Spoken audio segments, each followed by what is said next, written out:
નમસ્કાર વિદ્યાર્થી મિત્રો, પ્રકરણ 8 કૃષિ ક્ષેત્ર અર્થશાસ્ત્ર વિષયના અભ્યાસમાં હું લખન બામડોટિયા તમારું હાર્દિક સ્વાગત કરું છું. વિદ્યાર્થી મિત્રો, હવે 5 માર્કનો અતિ મહત્વનો પ્રશ્ન પૂછાઈ શકે પરીક્ષામાં, એની આપણે વિગતે વાત કરવા જઈ રહ્યા છીએ. વિદ્યાર્થી મિત્રો, આ મુદ્દાનું નામ છે નીચી ખેત ઉત્પાદકતાના કારણો.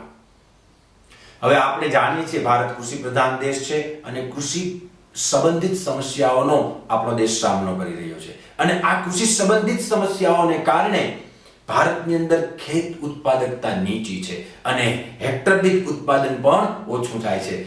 ઉત્પાદકતા એટલે 1 હેક્ટરમાં થતું પાકનું પ્રમાણ, એને શું કહેવાય? ઉત્પાદકતા, પ્રોડક્ટિવિટી. તો આ જે ખેત ઉત્પાદકતા નીચી છે, એમાં વિશ્વના અમુક દેશોની તુલનામાં તો ખૂબ જ નીચી છે. ઓસ્ટ્રેલિયા જેવા દેશમાં જે ઘઉં થાય છે 1 હેક્ટરમાંથી, એના કરતા આપણે 4 થી 5 ગણા ઓછા ઘઉં થાય છે. ત્યાં લગભગ 7500 કિલોગ્રામ ઘઉં થાય 1 હેક્ટરમાં અને આપણા ભારતમાં 2500-2600 કિલોગ્રામ થાય. જમીન એટલી જ છે. તો આ જે સ્થિતિ છે એ આપણી ખેતીની નીચી ઉત્પાદકતાનું સંકેત છે. તો શા માટે ખેતીમાં નીચી ઉત્પાદકતા છે? તો એને મુખ્ય 3 કારણભૂત પરિબળો છે વિદ્યાર્થી મિત્રો. એક સંસ્થાકીય પરિબળ, બીજું ટેકનોલોજીકલ પરિબળ અને ત્રીજું અન્ય પરિબળ. આ ત્રણેય પરિબળો છે એની આપણે વિગતે ચર્ચા કરીએ. ચાલો, એમાં પહેલું જ પરિબળ આવે છે સંસ્થાકીય પરિબળો. તો સૌપ્રથમ તો આપણે આ સંસ્થાકીય પરિબળો એટલે શું એ સમજી લઈએ. તો કે ભારતના, બરાબર સાંભળજો, ભારતના ખેડૂતો જે સંસ્થાકીય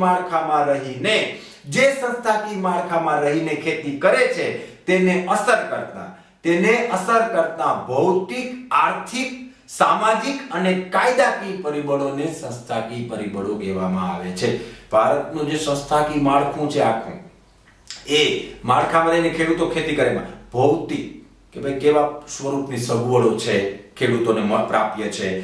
આર્થિક એને વેચાણ કરવા માટે, એને ખરીદવા માટે, એને એ બધા જ માટે એના ખેતીના સાધનોને સંલગ્ન ખર્ચ અને આવક એનું સ્વરૂપ કેવું છે.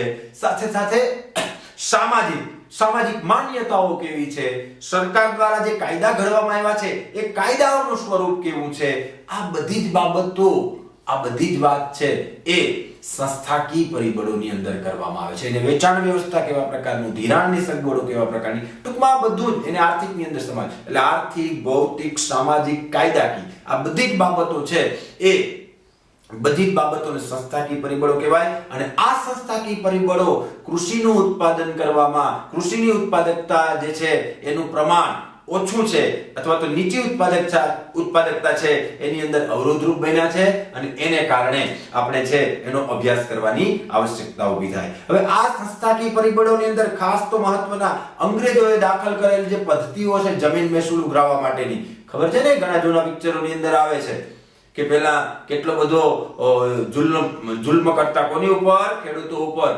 તો આ જે પદ્ધતિ છે એ પદ્ધતિ કઈ હતી? તો કે મહાલવારી પ્રથા, રૈયતવારી પ્રથા, જમીનદારી પ્રથા, આ બધી જે પ્રથાઓ હતી એ ઉપરાંત ખેત પેદાશની સવલતો, ખેત પેદાશની ધિરાણ ને વેચાણ વ્યવસ્થા, વાહન વ્યવહારની સગવડો, આ બધી જ બાબતો છે એ બધી જ બાબતો પેલા કેવી હતી અને અત્યારે કેવી છે અને એ ખરેખર એની ગુણવત્તા કેવી છે, એ બધી જ બાબતો વિશે આપણે વિચાર કરવાનો છે. અને એની અંદર ક્યાં ખામી છે, એને કારણે ખેત ઉત્પાદકતા નીચી રહે છે, એ બાબત આપણે ખાસ પકડવાની છે. તો વિદ્યાર્થી મિત્રો, ચાલો આપણે એ ચર્ચાનો આરંભ કરીએ પહેલા જ મુદ્દાથી.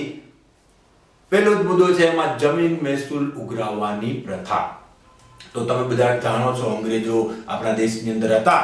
તો અંગ્રેજો કઈ આપણા દેશમાં આપણું ભલું કરવા નહોતા આવ્યા, એ તો વેપાર કરવા આવ્યા હતા. અને એને શું મળી ગયું? સતાય મળી ગઈ. એ આપણી ખટપટને કારણે અંદરોઅંદરની, અને એ તો હજી ચાલુ છે, તમે લોકો જાણો છો. તો આ જમીન મહેસૂલ ઉઘરાવવાની જે પ્રથા છે એમાં એમણે 3 પ્રથા દાખલ કરી: જમીનદારી પ્રથા, મહાલવારી પ્રથા અને રૈયતવારી પ્રથા. એમાં જે જમીનદારી પ્રથા છે એની અંદર અંગ્રેજોએ અમુક ગામ દીઠ એક જમીનદાર નિયમો, તો કે મોટું ગામ હોય તો એક જમીનદાર, એ જમીનદારને જમીનની માલિકી આપી અને એ જમીનદાર છે એ ખેડૂતોને રાખતો પોતે અને એને અમુક પ્રમાણમાં એના જીવન નિર્વાહ પૂરતું આપતો, બાકીનું જમીનદાર લઈ જાય, જમીનદાર રાખી પાછો આગળ અંગ્રેજોને જવા દે. અંગ્રેજોએ આ સાંકળ ગોઠવી હતી, બરાબર, અને એમાં મોટા ભાગે ખેડૂતોનું શોષણ થતું. તો આ જમીનદારી પ્રથા હતી. પછી બીજી પ્રથા હતી મહાલવારી પ્રથા. એ મહાલવારી પ્રથા બહુ આખા દેશની અંદર નહોતી, લગભગ ભારતના 30% વિસ્તારની અંદર હતી. અને અંગ્રેજોએ એક ગામ છે એને એક મહાલ નામ આપ્યું.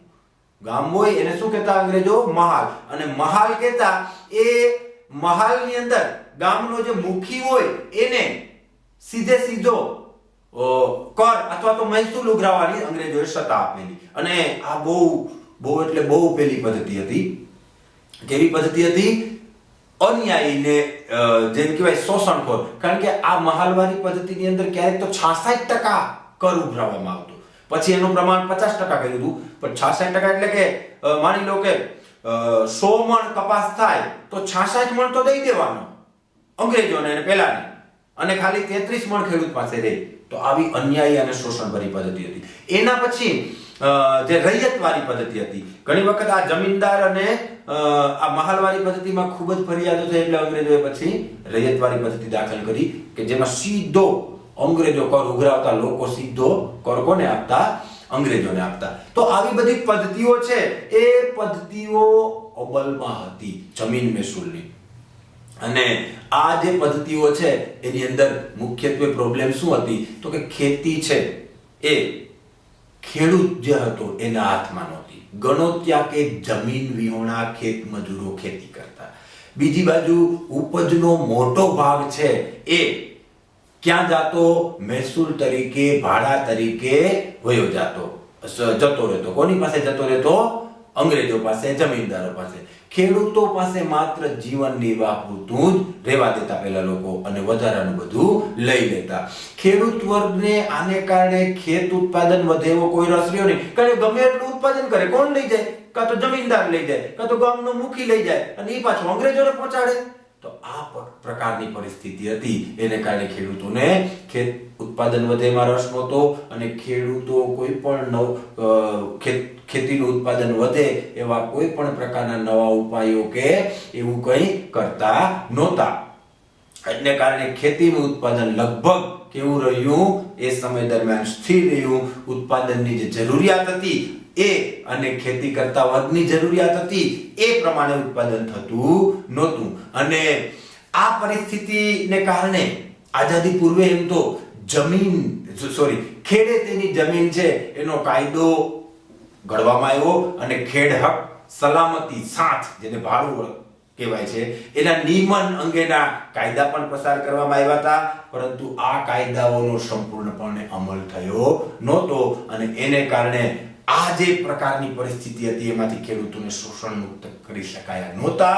અને સરવાળે શું થયું? તો કે કૃષિ ઉત્પાદન ઓછું થયું અને ઉત્પાદકતા નીચી ગઈ. ટૂંકમાં કહેવાનું એ છે કે જ્યાં સુધી ખેડૂતોને એની જમીનની માલિકીની નિશ્ચિતતા ન હોય ત્યાં સુધી એને ઉત્પાદન જે છે એ વધારવામાં રસ ઓછો રહે. અને આઝાદી પછી, શરૂઆતમાં આઝાદી પહેલા આ બધા સમયગાળા દરમિયાન એવું સતત બનતું રહ્યું. તો એને કારણે ભારતમાં ખેતી ક્ષેત્રે ઉત્પાદકતા છે એ નીચી રહી. તો આપેલું કારણ આપણે સંસ્થાકીય પરિબળની અંદર સમજી ગયા. વિદ્યાર્થી મિત્રો, નેક્સ્ટ કારણની અંદર આપણે ફરી પાછા મળીશું. જય હિન્દ. દરેક વિદ્યાર્થી મિત્રોને અમારી YouTube ચેનલ લખન બામરોટિયાને સબસ્ક્રાઇબ કરવા વિનંતી. સાથે બેલ આઇકોન પણ દબાવવા વિનંતી. અને બીજા ગ્રુપમાં વિડીયોને શેર કરવા વિનંતી, જેથી વિડીયો વધુ વિદ્યાર્થીઓ પાસે પહોંચી શકે.